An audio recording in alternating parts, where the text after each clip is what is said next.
Good morning, Hillsiders and friends. Reverend Tom Muller here at Hillside Swedenborgian Church in El Cerrito. Hope you're all doing well. Thanks for joining us this morning.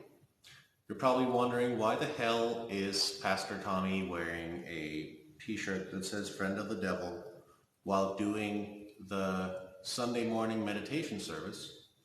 And those of you who are fellow deadheads, which I know we have several in our congregation, you'll get the Grateful Dead reference right away. But in either case, it will be revealed later what the significance of the t-shirt is. Also, I think we'll have like some kind of lottery as to who can guess why I have a band-aid on my face, and I'm looking forward to many scandalous theories that we can discuss at coffee hour, which I hope you can make it to. As you can tell, you're stuck with me this morning. We have neither Alex, nor Tassie, nor Mr. John Scott, but we'll have to make do with that, and I'm glad that you are all joining us this morning. I'll leave any announcements for coffee hour, but as you know, as always, make sure you get our newsletter. All of our groups are happening and they're all going strong, and please feel free to join them even if you haven't attended before. And let me know if you, for some reason, do not yet receive our newsletter. So as we usually do, let's consciously enter into this spiritual space with each other. Make ourselves comfortable. See that there's not too much tension in our bodies.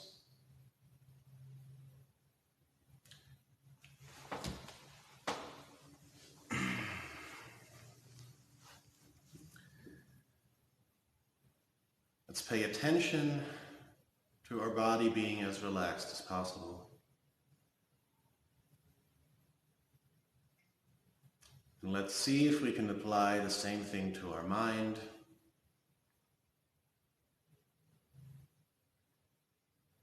To give both our body and our mind a break.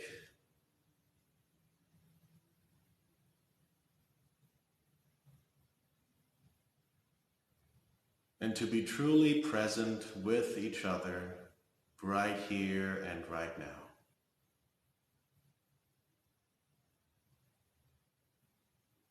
Let's take some deep breaths in and out.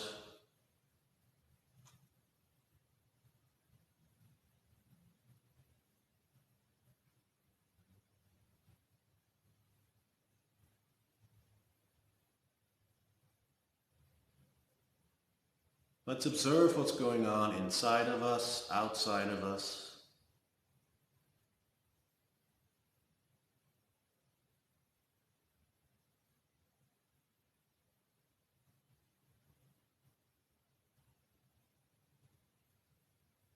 And let's see if we can keep bringing our attention back to our inner self and back to each other's inner self.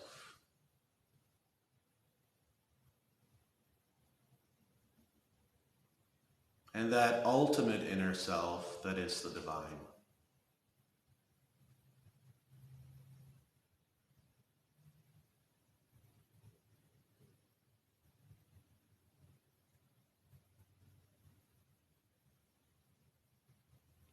Let's enter into conscious, tangible presence with each other.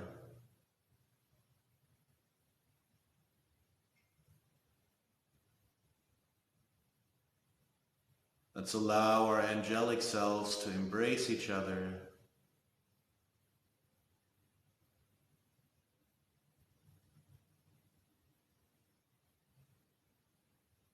And let's focus our angelic attention on that first and final center, that one source. As we let today's readings from Scripture speak to our angelic selves.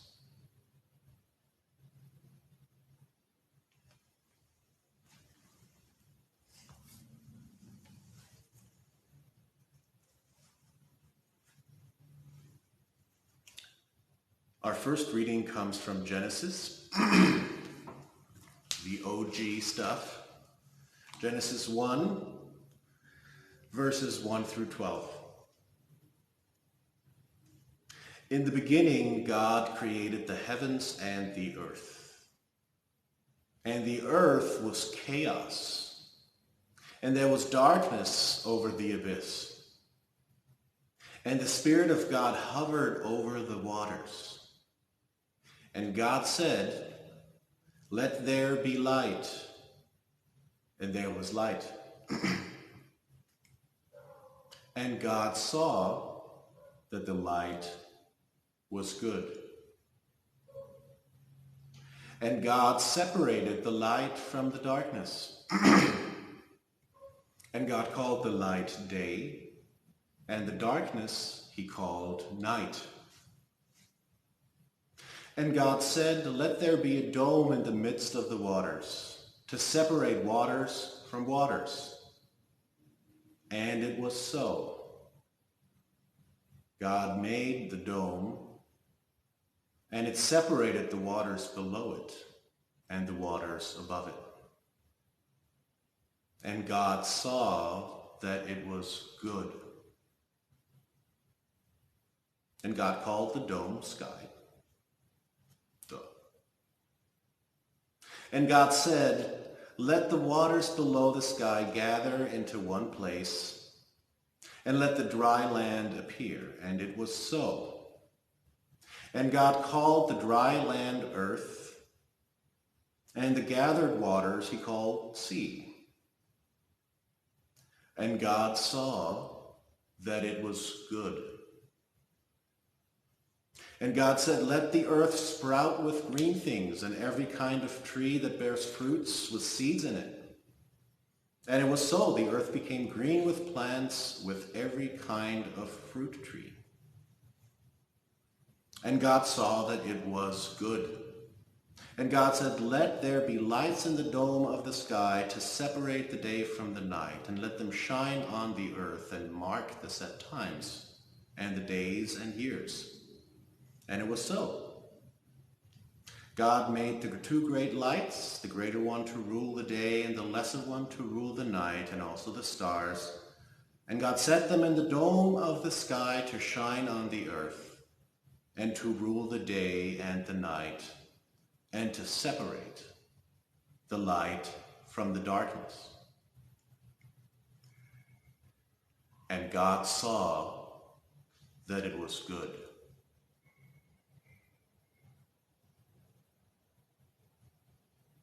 Our second reading comes from Matthew 4, verses 1 through 11.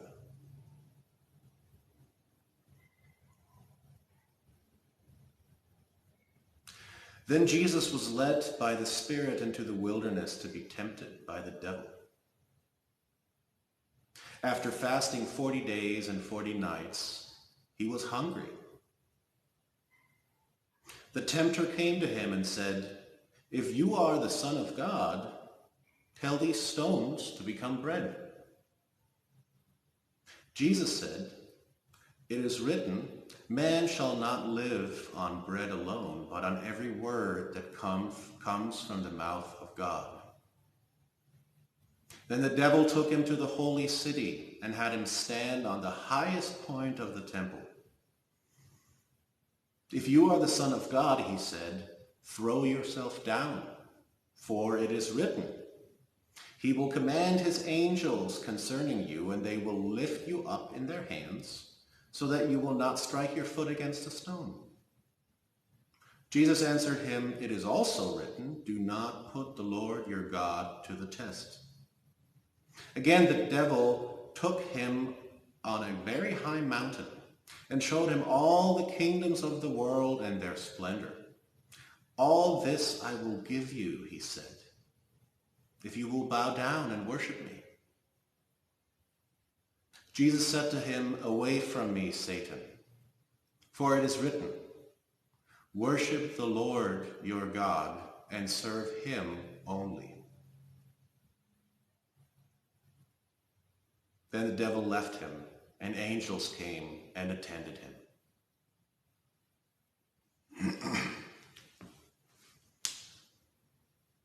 And our third reading comes from the writings of Emanuel Swedenborg, Heaven and Hell, section 544, and a piece of 545.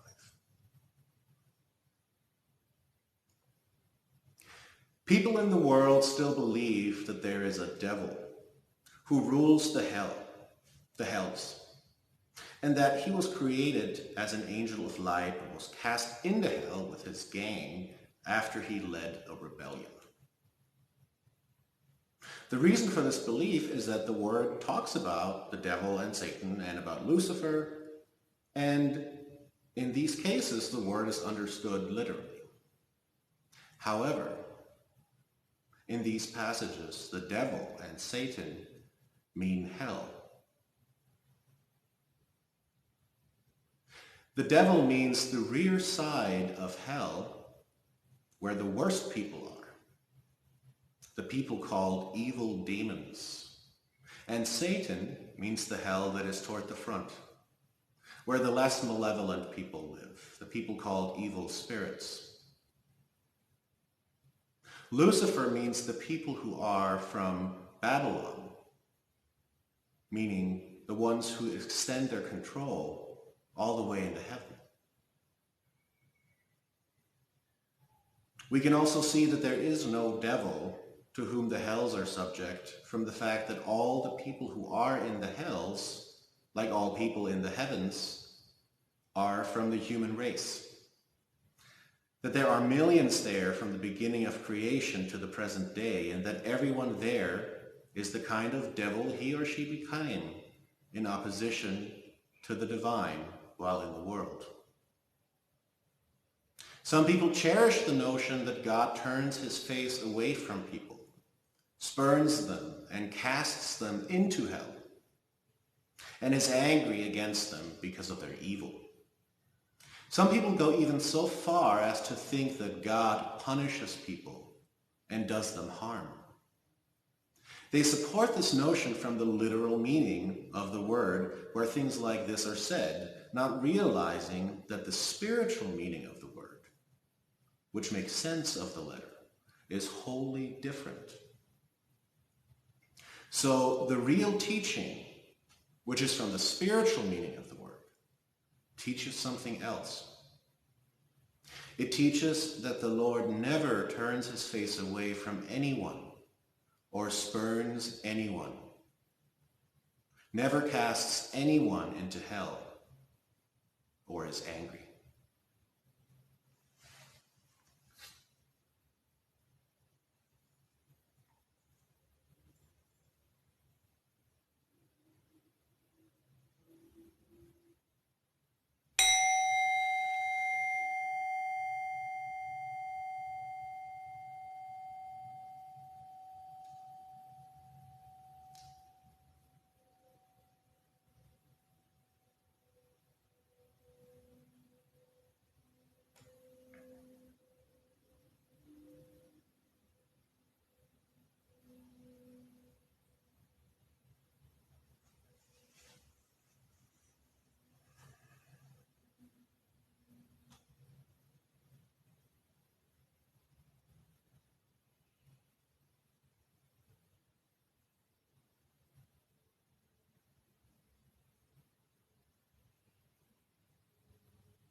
I figured today, since it's just me, and for old time's sakes, I would kind of give more of a traditional little sermonette today. And it's about something I've been thinking about, and something that I've talked about before, and something that has still not left me looking at the world as it is right now, and dealing with those very essentials of the human experience that we are dealing with collectively and individually right now.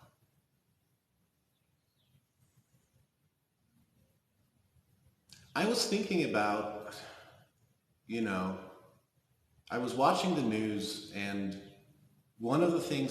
two of the things that really, really affected me were the reports from Ethiopia and the violence that is happening there, as well as the violence that is now being revealed as having occurred there recently, with the violent conflicts that are going on there. And I was also watching a program about the injustices of the COVID vaccine distribution in Israel and Palestine, and how the apartheid system that exists there causes this incredible inequality and injustice in terms of who gets access to this very basic need, vaccinations, right? And who doesn't? And what are the determining factors? And part of the reason why these two cases affected me so much is I associate both of these places, both of these locations, Israel, Palestine, Ethiopia, as sacred locations, locations that have carried so much of the rich history and spiritual history of the Abrahamic traditions. There's this super, super profound sense of an ancient connection there that's very sacred. And to hear about how even in today's times, there are these horrible things going on in these places made me contemplate once again the dynamic of good and evil. And there's not very many Swedenborgian services where you'll hear a sermon about the devil. And I think there's a really good reason for that. And I think it's a very, very positive thing, quite literally. So the devil really doesn't play much of a role in Swedenborg's philosophy or theology. It's not something that's really talked about much.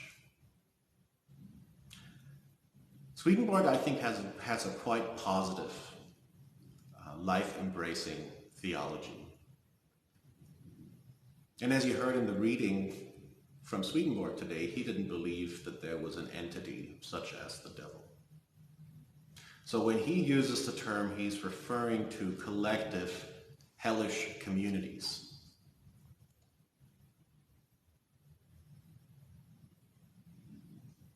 And these spiritual communities, Swedenborg says, are communities that we inhabit as we live on this earth.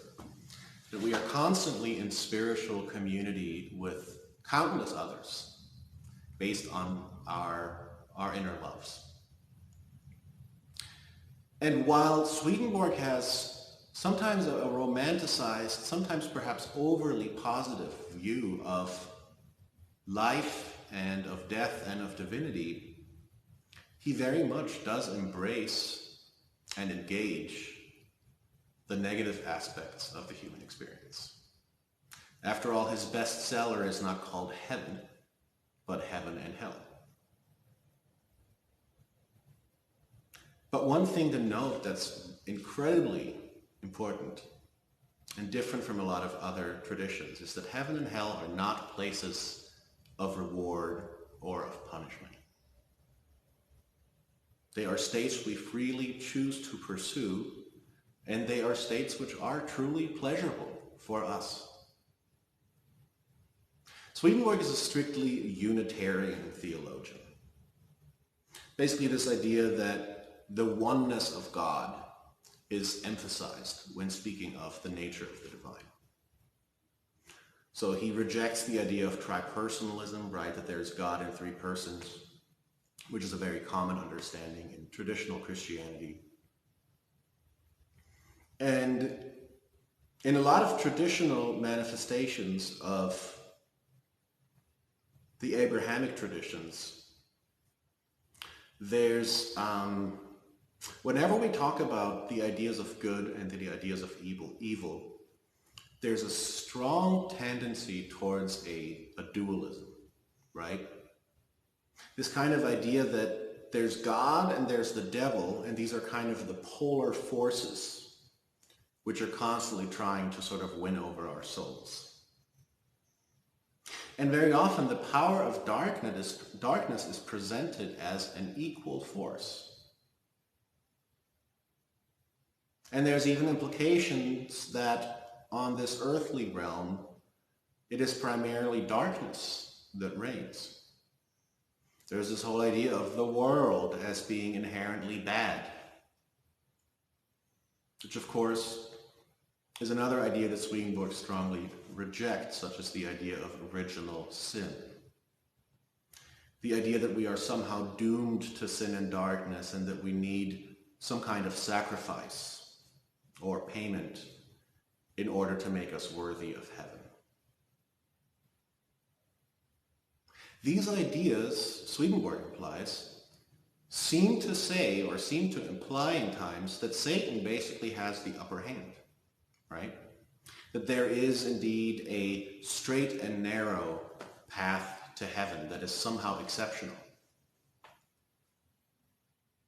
And sometimes I think it's tempting to misunderstand Swedenborg's dichotomy of heaven and hell in kind of a dualistic way as well. Now I remember one of these really cool, trippy editions of the writings from the 70s, and I couldn't find it. I'll bring it if I can find it next time for coffee hour. And it had this really kind of cool picture in the front. Again, it's from the 70s, right? It's a soft cover. And it had this globe, and on top there was this angelic Christ-like figure, and then on the bottom there's this satanic creature, and there's that polarity.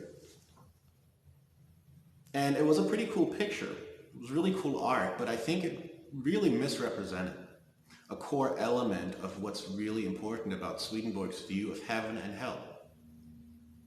Because according to Swedenborg, heaven and hell are not equals. In fact, they're anything but equal. Good and evil are not two polar forces pulling at us. Swedenborg is very clear that his belief was that heaven is reality. Heaven is truth. Hell is falsity. I think an image that really illustrates Swedenborg's concept of good and evil, or heaven and hell, once again, is the image of the sun, which is the most common image Swedenborg uses for the divine. In the sense that the relationship between good and evil is like the relationship between light and shadow. Light in and of itself has power, it has life, it is animated, and it is animating. It has substance, so to speak, of its own. And evil, in Swedenborg's cosmology, is like the shadows that our body creates when exposed to the sun. It has no substance of its own.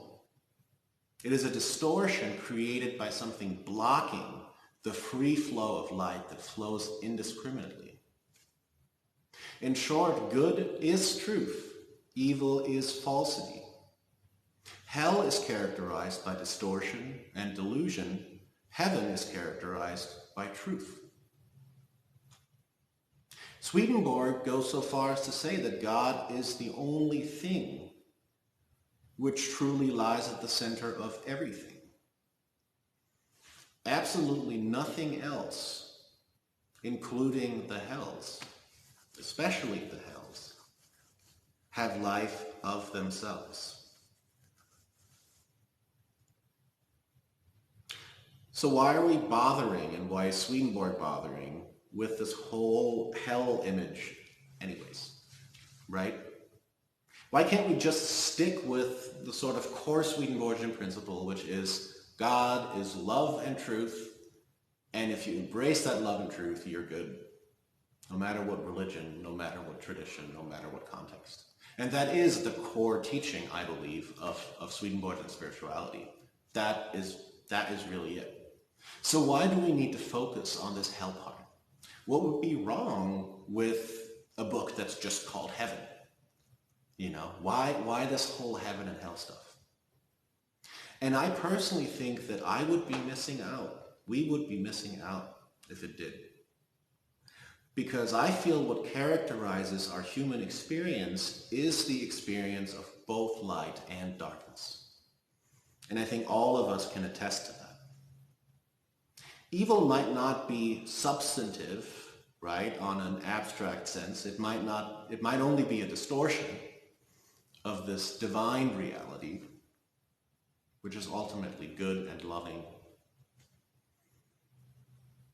But it is undeniable to me that evil is real in the sense that we are confronted with it daily as a matter of experience, both within ourselves and within others. And Swedenborg would simply define evil as separation.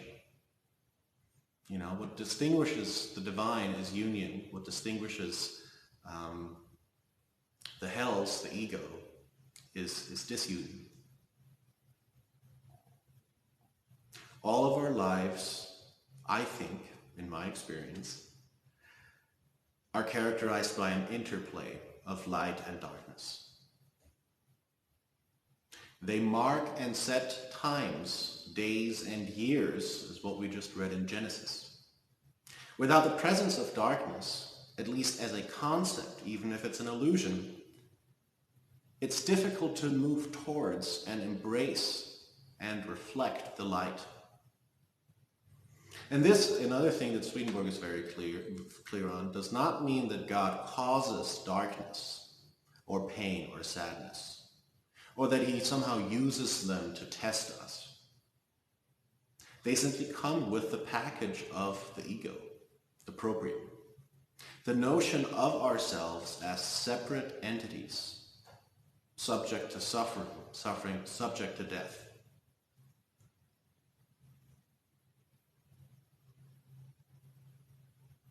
What separates us from other animals, arguably, would be our excessive self-awareness and self-identification.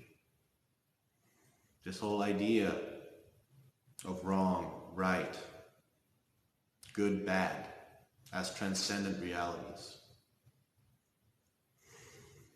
The first time Satan comes into play in the biblical narrative is the Garden of Eden, which of course is, again, according to Swedenborg and other mystics, a symbol for our inner sort of original animalistic state.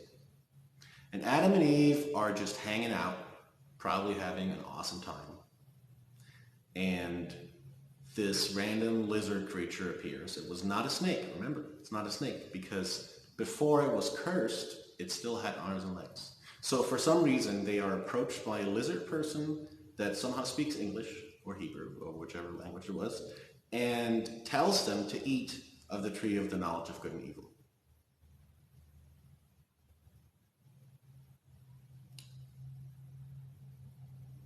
Note that it's not the tree of good and evil. It's the tree of the knowledge, the conceptualization of good and evil. It's the tree that creates the egoic mind, which discriminates between the two.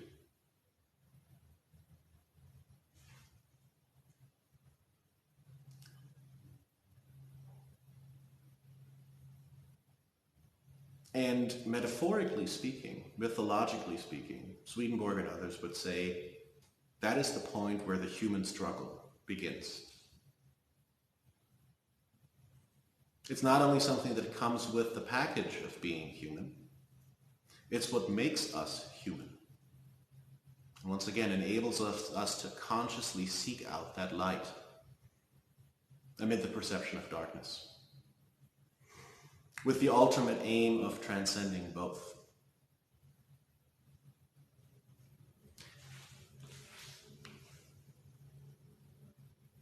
Some people think that we can permanently inhabit this kind of state of permanent enlightenment while we are still on earth. And while I'm aware of people who I feel are credible in their claim to that, I think of saints and mystics and other folks who certainly seem like they have transcended. I have a hard time kind of swallowing that concept. Light and darkness seem to be just unavoidable experiences while we are sentient, human, natural beings. But I truly do believe that in our spiritual life, we do not have to focus on evil and darkness. But we need to acknowledge them. We need to acknowledge our experience of them and other people's experience of them as real, so we can heal.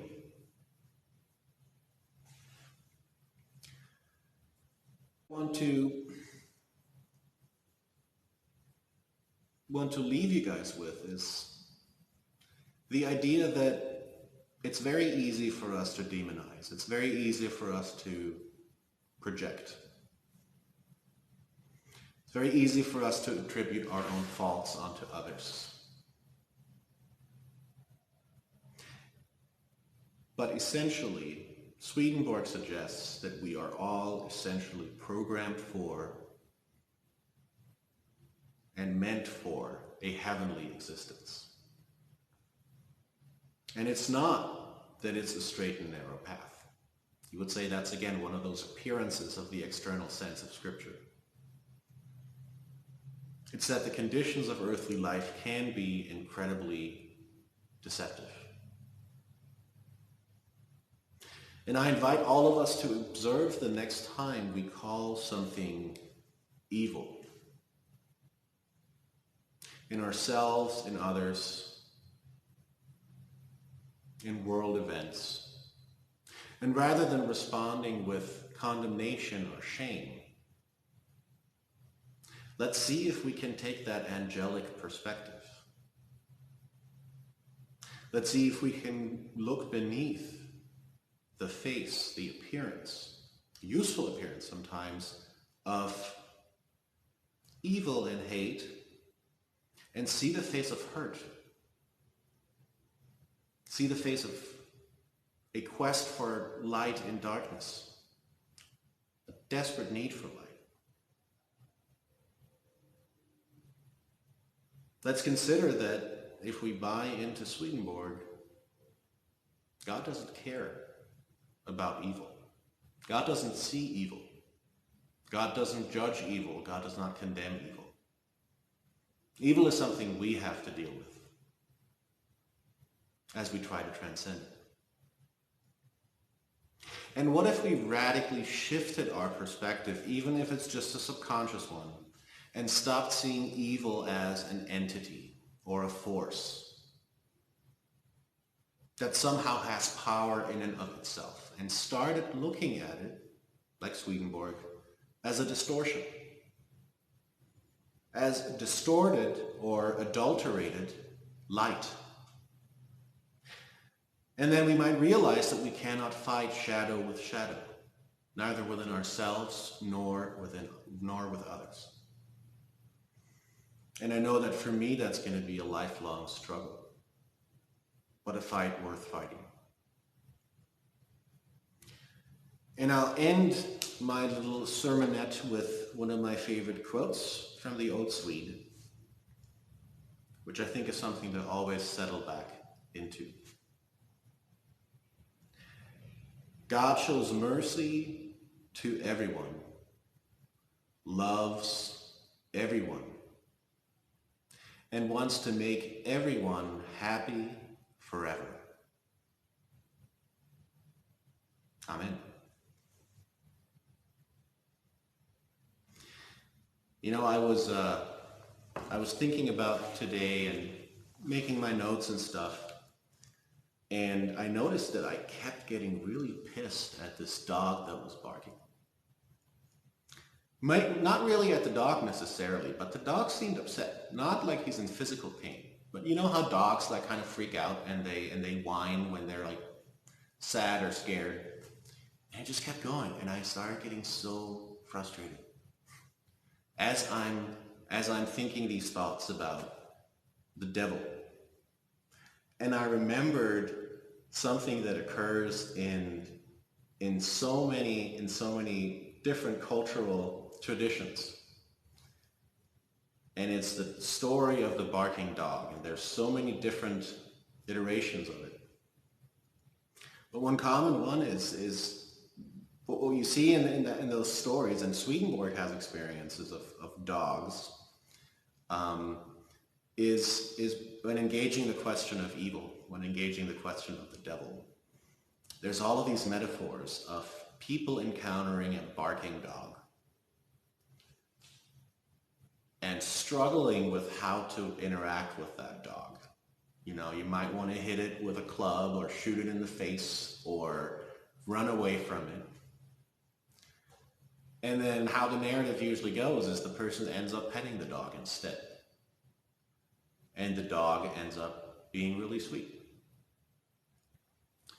And back to my wonderful t-shirt, which is one of my favorite t-shirts. I'm a big Grateful Dead fan, as you know. One of the reasons I thought it was very fitting was not only because of the title, Friend of the Devil, which is an excellent Grateful Dead song, which you should all listen to this afternoon. But also because, and again, if you're a Deadhead, you know this, it's actually a teddy bear. It's one of the Grateful Dead teddy bears, the dancing teddy bears, that's put on a Baphomet mask. And, you know, the dog story just really reminds me that perhaps something we ought to cultivate within ourselves is, rather than shooting at or beating at or running away from those inner devils, maybe we ought to befriend them. And maybe that's how God thinks of us. Sees the good, sees the good. Swedenborg talks about how both the divine and angels don't really have the ability to perceive the bad in people. So next time we encounter a devil in our head or in our heart or maybe in our environment, let's see if we can contemplate that idea of befriending that devil.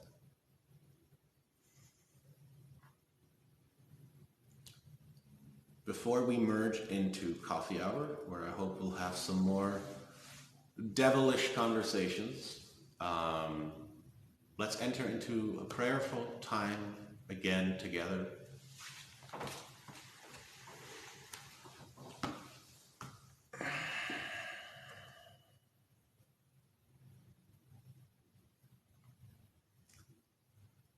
Let's consciously once again become present with each other.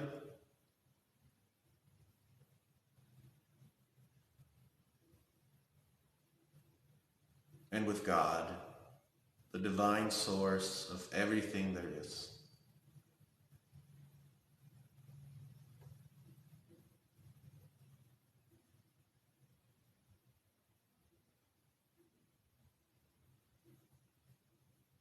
And as we face that center,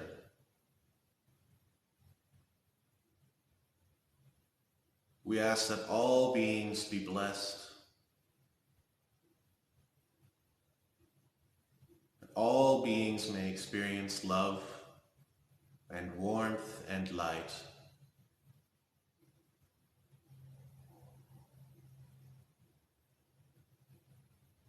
And let us consciously commit ourselves to being the channels for that warmth and that light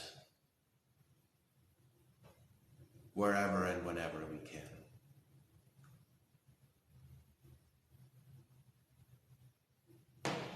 May it be so. Amen. Once again, thanks a lot for tuning in. And once again, I really hope to see you. Really hope to chat with you at coffee hour. In either case, have an awesome rest of your Sunday. Be good to yourself, stay safe, and peace and power. Take care.